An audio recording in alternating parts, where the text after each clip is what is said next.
দেশ জুড়ে চলছে প্রথম দফার ভোট গ্রহণ পর্ব। কোথাও বিক্ষিপ্তভাবে গন্ডগোলের খবর পাওয়া গেলেও অন্যদিকে চলছে শান্তিপূর্ণভাবে ভোট গ্রহণ। এদিন জলপাইগুড়ি লোকসভা কেন্দ্রের অন্তর্গত ডাবগ্রাম ফুলবাড়ি ভোট গ্রহণ কেন্দ্র পরিদর্শন করতে পৌঁছালেন বিজেপি প্রার্থী জয়ন্ত রায়। এদিন খোশ মেজাজে ভোট গ্রহণ কেন্দ্র পরিদর্শন করে জওয়ানদের সঙ্গে কথা বলতে দেখা যায় বিজেপি প্রার্থী জয়ন্ত রায়কে।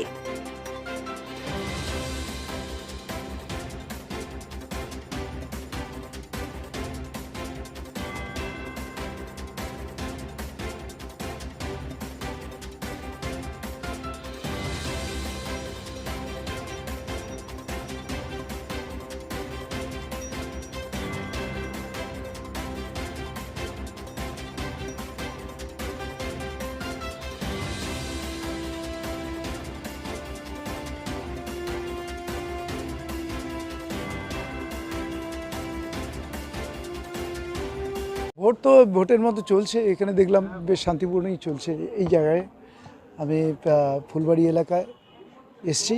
কালকে রাত্রিবেলা ঘটনা আপনারা জানেন, আমাদের বুথ অফিস পুড়িয়ে দেওয়া হয়েছে। তো তার জন্য আমাদের যারা এখানে কার্যকর্তা দেখতে পাচ্ছেন, এরা কিন্তু একদম রুখে দাঁড়িয়েছে এবং কোনো ভয় নেই। এখানে শিখাদিও আছেন, শিখাদির নেতৃত্বে এখানে আমাদের উজ্জীবিত হয়ে আছে আমাদের সমস্ত কার্যকর্তা। তরফ থেকে যেটা পাল্টা অভিযোগ করা হয়েছে যে এটা নাকি আপনাদের দলের গোষ্ঠী কোন্দলের। ওহো, ওদের কথা কেউ বিশ্বাস করে? ওদের কথা কেউ বিশ্বাস করে? আহা হা হা, উনি আমাদের জন্য মানে কি বলে ক্রোকোডাইল টিয়ার না এরকম ধরনের কিছু করছেন আর কি। ক্রোকোডাইল টিয়ার মানে কুম্ভীর আশ্রু, বাংলায় কুম্ভীর আশ্রু বলে। ওই কুম্ভীর আশ্রু সারাদিনে এখনো অনেকক্ষণ বাকি রয়েছে। এখনও সারাদিন আমি যতটুকু ম্যাক্সিমাম কভার করার চেষ্টা করব। রাত থেকেই সারা রাতেই প্রায় বলতে গেলে সারা রাতেই মনিটরিং করছিলাম আমি বিভিন্নভাবে।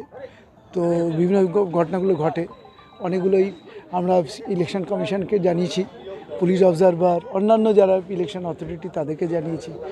আমরা ভোট পরিস্থিতি নিয়ে যে এটা কি শান্তিপূর্ণ ভোট হচ্ছে এখনো পর্যন্ত?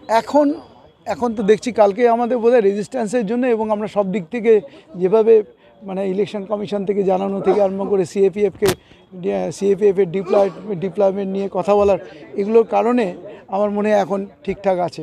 ওরা একটু ভয় পেয়ে গেছে।